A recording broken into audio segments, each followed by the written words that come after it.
Today we continue our Lent project for 2026, Blessed to be a Blessing, Love in Action. Our focus this week is the Grande Prairie Regional Hospital Foundation, specifically the Therapeutic Clown program run by Paula Masterson, a.k.a. Butterfly the Clown. If you are on Facebook, you likely will have seen the joy she brings to so many children on the pediatric ward in the hospital. I know that I am deeply moved by her work and so excited to hear from her today. So thank you, Paula, and if you'd like to come up, you can speak from here. How are you guys? Good. Good. So I'll tell you quickly a little bit about me. I'm Butterfly the Clown for the hospital. I've actually been at the hospital for, it was 20 years on November 17th. So I've actually been there for a super long time. It's really cool to be in a job where you know that's exactly where you're supposed to be. So that's also a true blessing.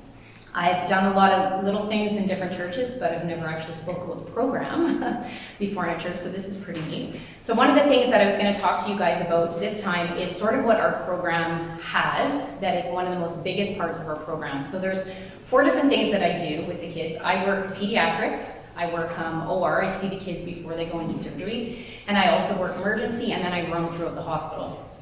I'm in clown Monday to Thursday at the hospital, and then on Fridays, I'm out of costume doing stuff in the office and learning more things that I use for the program. So one of the other things that I do for the program is I'm learning robotics.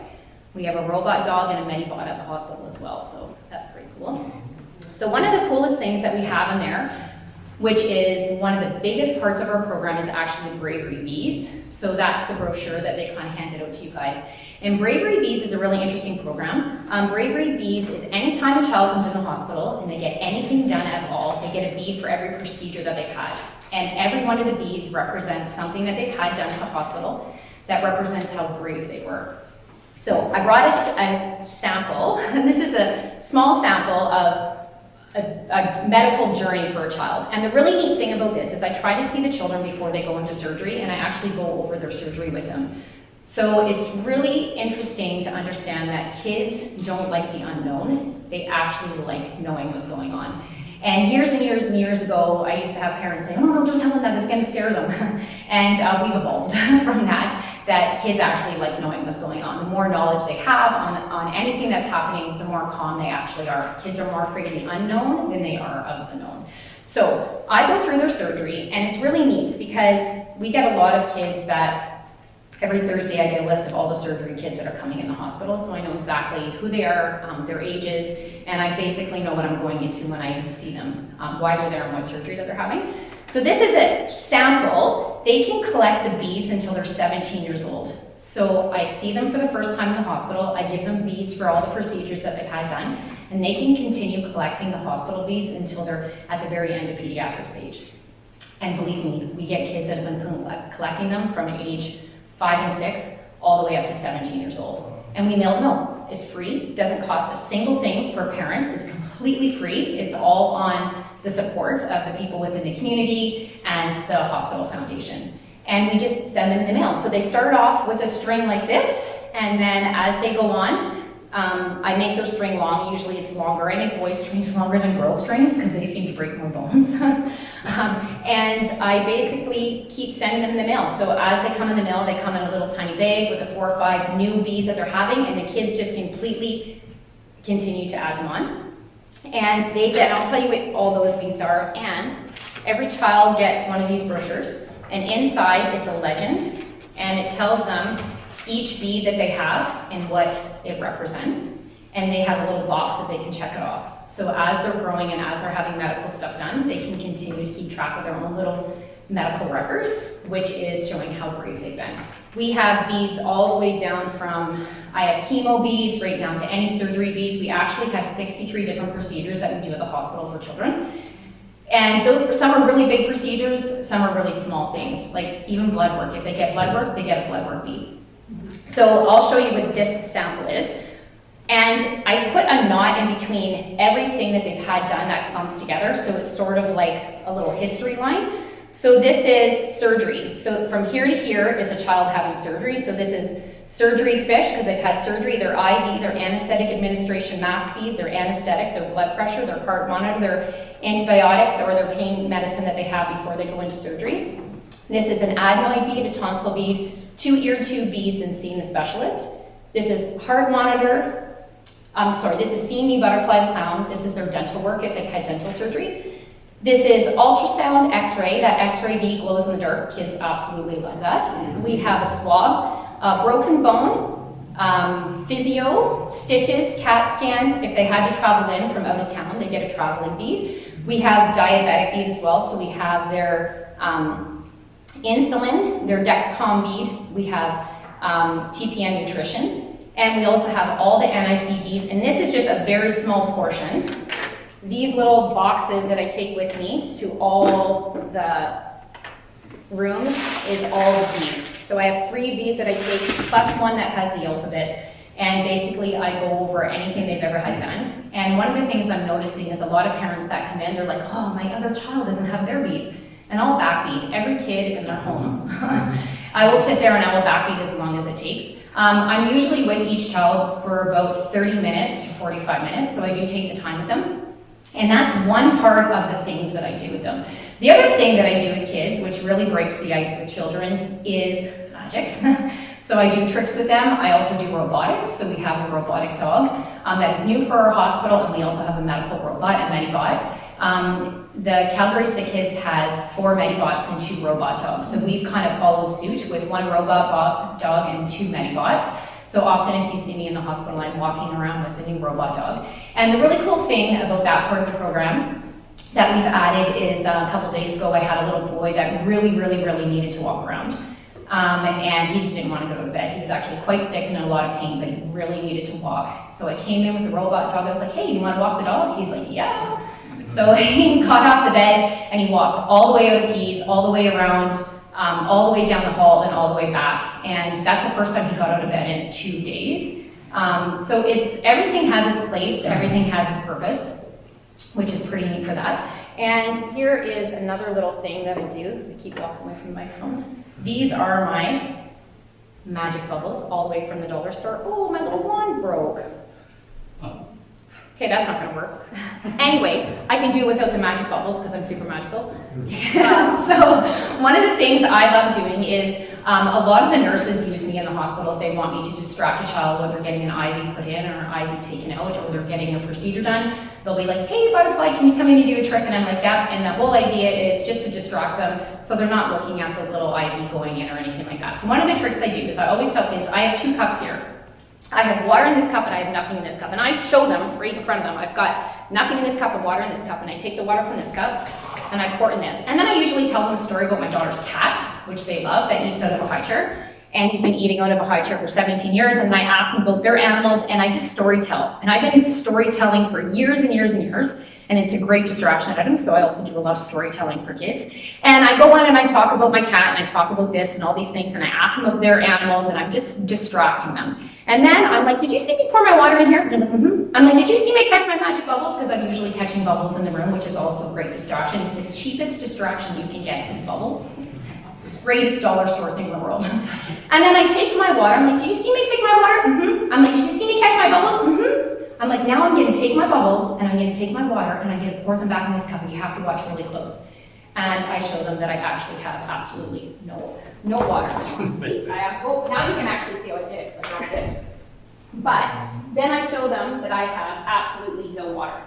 And I always tell kids, this is the greatest thing ever, I always tell them, if I see you in the hospital 5 times, I will show you how I did that trick.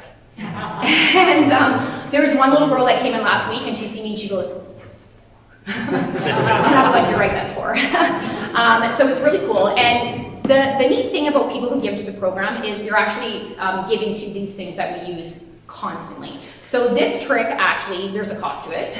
It is a science trick, and there's a special powder that I put in it that solidifies the water, so when I tip it upside down, you don't know it's there. Surprise, you were like the only people that knew that, only because I dropped it on the ground and you can actually see a little bit on the floor. But anyway, that's how I do that trick. It's a great trick for adults as well, because a lot of times when you do it, adults are like, how did you do that? So that one's pretty neat. And I actually have quite a few tricks that I do on my cart.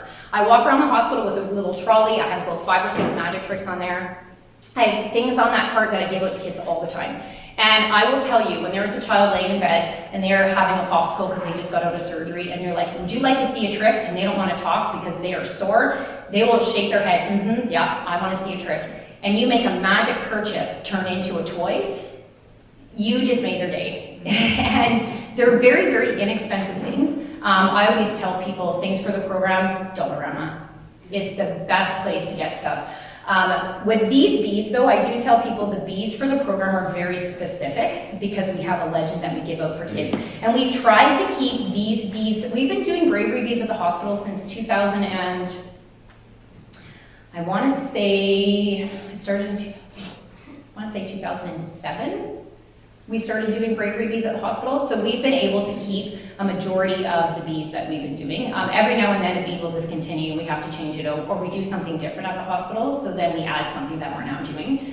We get a new cool machine, and then I can be like, oh, that's cool, let's add a bead, because the child got to use that cool machine. So yeah, so this is a little bit about the program. So we have our bravery beads, we have our magic, we have the trolley that I take around, we have robotics, so that's just kind of what I've been doing at the hospital. So yeah, that's the Therapeutic Clown program that runs out of the QE2 Hospital Foundation. Awesome. Yeah. Do you guys have any questions?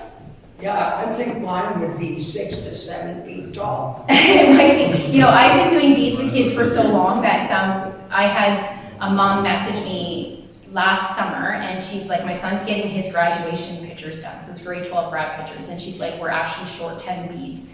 He wanted to have his grad pictures done with his beads because I had actually seen him in the hospital for many years, over and over again, and he wanted to have one of his pictures showing all the medical journey that he did. And when kids have a really long medical journey, we can actually port our beads with Calgary, Toronto, Edmonton, because they also have a beads program as well. So some parents will have our beads program going and their beads program going from the other hospital, or sometimes they'll just have one long string and 2 legends going and just keep adding it and adding it. So on a given day, I will do, on a normal day, Monday to Thursday, I will probably do 6 to 10 of these a day. So it's actually quite a bit sitting down with kids. And sitting down with children and having them have a visual of what they've been through, they have went through scary things, but they look at this and they're like, oh, look what I did. If you go on our page for the program, all these kids are smiling, holding up the beads. And it's interesting, this is what they remember. I went into the grocery store in costume, I'm always in costume actually, and there was a worker there, and at the till, and he's like, hey, are you the clown from like a long time ago? I'm like, yeah, I am. He's like, I still have the beads. They remember it. They totally remember it. I was saving up for my house last 2 years ago, and I had a side job. I was working at International Paper, and I walked in, and there was this adult sitting in one of the control rooms, and I walked in, and he's like, hey, butterfly. I was like, hello. He's like, and he said it too. He's a grown man working at the mill, because if I would have seen him when he was 10 years old, I've been there for over 20 years, right? He basically said, I still have my beads. And I was like, that's really, really cool. We have a clown car at the hospital. I don't know if anybody's ever seen that before at the old hospital. So when we brought it to the new hospital, it didn't meet IPC regulations. So they actually, we had to get the whole thing rebuilt. So the big reveal for the clown car coming back to the hospital is actually this April. And we had multiple people in the community, and that's why the community is so important. Our community is so important, and Grande Prairie is amazing for how much they do for so many programs throughout Grande Prairie. And we had 5 different businesses that chipped in to actually rebuild that car for us. And the cost for that, one business chipped in $7,000 of their man hours to rebuild it. Another organization is doing all the electrical. Another place is doing all the wrap on it for free. Another place is donating $700 in batteries for us to run it. So it's pretty amazing on what our community actually does in Grande Prairie. So thank you very much. I hope that this was, if you didn't know about the program, you know a little bit of the program now. If you have any questions later, I'll be here, you can ask. And yeah, thanks.